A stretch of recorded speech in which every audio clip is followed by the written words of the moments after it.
Welcome back to another episode of Torts in the basement of Drake Law Library. We're going to go over false imprisonment this time, and last time we went over assault, and that's the end of assault. Assault was pretty darn quick, and the two assault cases we went over, IDS and Western Union Telegraph Co. And the big takeaways about assault there was that, right, you need an affirmative act to be assault, and that also intentional unlawful offer to touch person in an offensive manner that creates a well-founded fear of imminent battery does count as an assault. And this is, again, by the reasonable person standard, aka the objective standard. Moving on to false imprisonment, we look at the purpose of false imprisonment, and the purpose of false imprisonment is like assault, in that you are protecting a state of mind as well.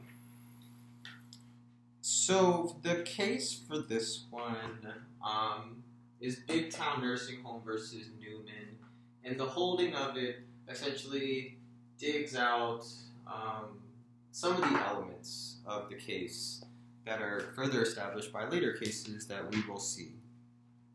And the elements of false imprisonment are such. So for your outlines, your power outlines, I'm going to end up putting this, maybe some kind of mnemonic device, but essentially you need a threat of force, you need unlawful restraint, keyword is unlawful, and so there are times where restraint may be lawful, such as if you are actually insane and the state goes in and restrains you from acting out. And that could be an instance where it would be lawful, thus not satisfy this condition. Last one, intent to confine. And this one's a big one. We're going to carve out some of the meanings of this because threat of force, there are questions there, right? What counts as a threat of force? Well, if I guilt the crap out of you or threaten your workplace or your employer, is that a threat of force? Intent to confine, right? If I never said that you're stuck, but you just assume that you're stuck, does that mean I had intent to confine? And we're going to carve that out. The first one, though, is Big Town Nursing Home Inc. versus Newman. And this one's kind of a sucky one for Newman, not going to lie. Newman, I put D here to indicate that he's the defendant. Essentially, Newman, he is a old dude. He was a veteran. He suffered through a lot of things. I think he had a lot of mental health stuff. He had Parkinson's disease. He had a hernia. He had a voice impediment, heart trouble, arthritis. He was on his last few legs. And his nephew brought him to the nursing home and signed him off to keep him in the nursing home. Okay. Now, when he was taken there, he tried to escape a few. He also had a history of alcoholism. Honestly, I don't think that's going to be important, but to kind of paint a picture, there it is.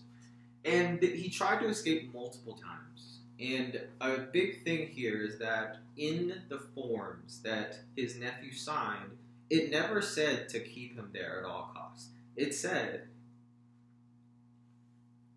what did it say? It said, and I quote, will not be forced to remain in the nursing home against his will for any length of time, end quote.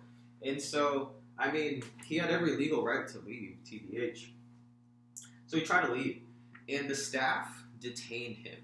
And not just like, hey, come back in, buddy. Everything's going to be all right. He took him in. There are times where they strapped him to a chair. They put him in Wing 3, which is for senile patients. Ones that need extra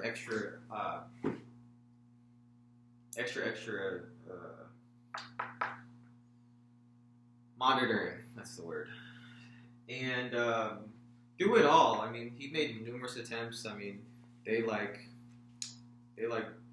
kind of it was kind of a prison, and eventually he lost like 30 pounds from this whole affair. And one day, he also pled the managers, like, can I leave? Can I leave? And, keep in mind that the note itself before said that he's not confined there for any length of time.